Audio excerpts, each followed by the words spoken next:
Kapten Alexi Tamboto, WNI asal Kabupaten Maros, Sulawesi Selatan ditemukan tewas mengenaskan dalam kamar mes pekerja di kota Yerevan, Republik Armenia. Informasi tewasnya pria 24 tahun ini didapat keluarga dari rekan kerja setelah korban tidak dapat dihubungi dan tidak keluar kamar sejak libur. Rekan-rekan kerja korban membuka kamar menggunakan kunci cadangan, menemukan korban tewas dengan kondisi mulut, leher, tangan, dan kaki terlakban. Korban baru bekerja 3 bulan sebagai staf marketing IT konsultan. Diduga dibunuh rekan kerja sesama WNI karena menolak penyalahgunaan dana perusahaan. Informasi tambahan dari rekan-rekan kerjanya, mereka bilang setelah mereka dengar, mereka bilang dari beberapa informasi itu dari terduga pelaku ya, mereka ada upaya untuk penggelapan dana perusahaan. Keluarga masih menunggu informasi resmi proses pemulangan jenazah dari KBRI dan berharap pemerintah mempercepat pemulangan jenazah serta meminta agar para pelaku dihukum setimpal. Dari Kabupaten Maros, Sulawesi Selatan, Wahyu Ruslan, iNews melaporkan.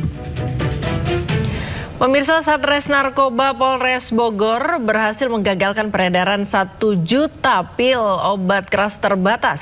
Selain itu, polisi juga menemukan peredaran narkotika jenis baru di Kota Bogor.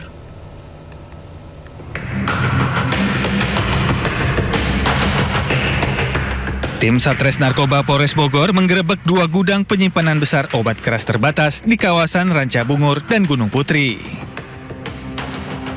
Dari 2 lokasi ini, polisi menyita barang bukti berjumlah fantastis yang mencapai lebih dari 1 juta butir obat ilegal. Selain obat keras terbatas, Polres Bogor juga membongkar modus operandi baru peredaran narkotika jenis Etomidet dan Happy Water. Dari 3 kasus, polisi menyita barang bukti Etomidet sebanyak 65 buah cartridge yang dikemas khusus sebagai cairan rokok elektrik atau vape. Ironisnya, cartridge ini dijual dengan harga fantastis berkisar antara 4 juta rupiah hingga 6 juta rupiah per unit. Narkotik varian baru yaitu Etomidat dan Happy Water. Jadi kita mengungkap di Perum Gria Bukit Jaya, Tanjung Udik di Gunung Putri.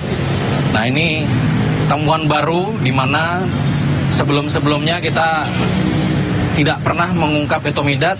Nah, ternyata barang ini sudah masuk ke wilayah Kabupaten Bogor. Tugas mengamankan 1 pelaku berinisial EJ dengan barang bukti 65 cartridge Etomidat dan 70 bungkus Happy Water. Sejak Mei hingga Juli 2026, jajaran Satres Narkoba Polres Bogor sukses membongkar 74 kasus kejahatan narkoba dan mengamankan 95 orang tersangka. Pengungkapan ini secara tidak langsung berhasil menyelamatkan kurang lebih 258.000 jiwa generasi muda dari ancaman bahaya penyalahgunaan narkotika.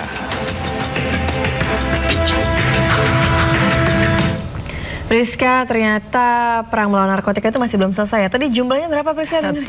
Untuk obat keras terbatas itu sampai 1 juta butir. Itu ngitungnya.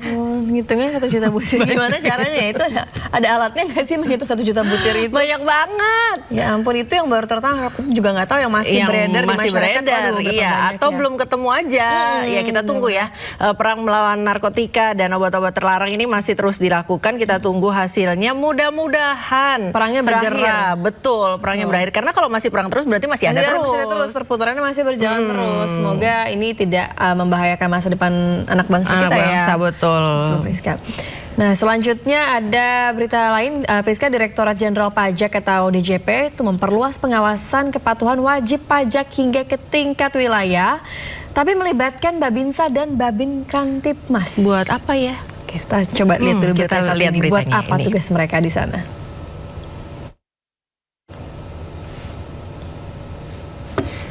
Strategi baru ini tertuang dalam surat edaran nomor SE 8 PJ 2026 tentang pedoman pengawasan kepatuhan wajib pajak yang ditetapkan Dirjen Pajak Bimo Wijayanto pada 15 Juli 2026. Nantinya aparat Babinsa dari TNI dan Babim Kamtipmas dari Polri akan berperan dalam pembangunan jejaring informasi untuk mendukung pengawasan terhadap wajib pajak.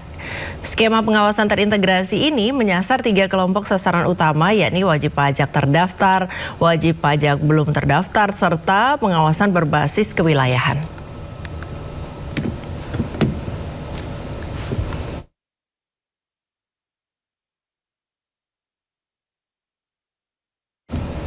Ya, dengan adanya tugas baru ini, kayaknya tugasnya TNI makin banyak ya. Makin banyak, sibuk banget. Sibuk banget. Oke, tapi ya semoga dikerjakan juga dengan benar ya Priska. Betul, dan semoga hasilnya semakin baik, Iya, begitu outputnya ya. bagus juga semoga. Tentu kan harus amanah betul, dalam bekerja. tentu kan semua tugas ini dilakukan diberikan supaya untuk kemajuan bangsa, Betul, ya kan.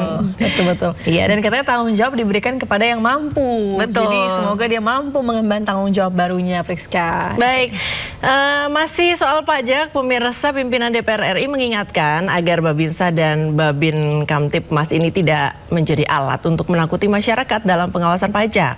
Peningkatan pemasukan pajak harus dilakukan dengan penuh kesadaran. Jadi bukan oleh ancaman melalui alat kekuasaan negara. Ini jangan sampai menimbulkan ketidakpercayaan kepada masyarakat, karena kan beberapa waktu lalu pemerintah meminta kesadaran dari semua masyarakat untuk melaporkan pajaknya secara mandiri. Namun sekarang dilakukan hal tersebut. Jadi ini memang nanti di komisi terkait kami juga akan meminta keterangan terkait dengan hal itu, supaya kepercayaan dari masyarakat jangan kemudian menurun karena adanya paksaan atau hal lain yang membuat kesadaran masyarakat yang kemarin itu sudah mau melaporkan pajaknya secara mandiri kemudian menjadi berubah. Terkait dengan petugas pajak yang menggandeng Babinsa, jangan sampai nanti ada kesan menakut-nakuti ya. Jadi menakut-nakuti petugas wajib pajak ya, seakan-akan wajib pajak itu ditakut-takuti dan menimbulkan rasa ketakutan, dan yang paling penting jangan sampai nanti para wajib pajak itu merasa terteror. Nah, ini penting sekali ya. Jadi sebelum melakukan ini penting sekali dari pajak ini untuk memikirkan dampak dengan menggandeng institusi yang memang bukan tugasnya ya. Nah, Priska, ini adalah berita yang gongnya tadi yang sudah kita bahas tadi pagi di awal ya. Jadi ada kabar mengejutkan pagi ini datang dari Badan Gizi Nasional yang kantornya tidak jauh dari kantor kita itu, Priska. Betul, Kepala BGN ini Nanik SD yang menyatakan mengundurkan diri. Alasannya akan menjalani pengobatan jantung di luar negeri.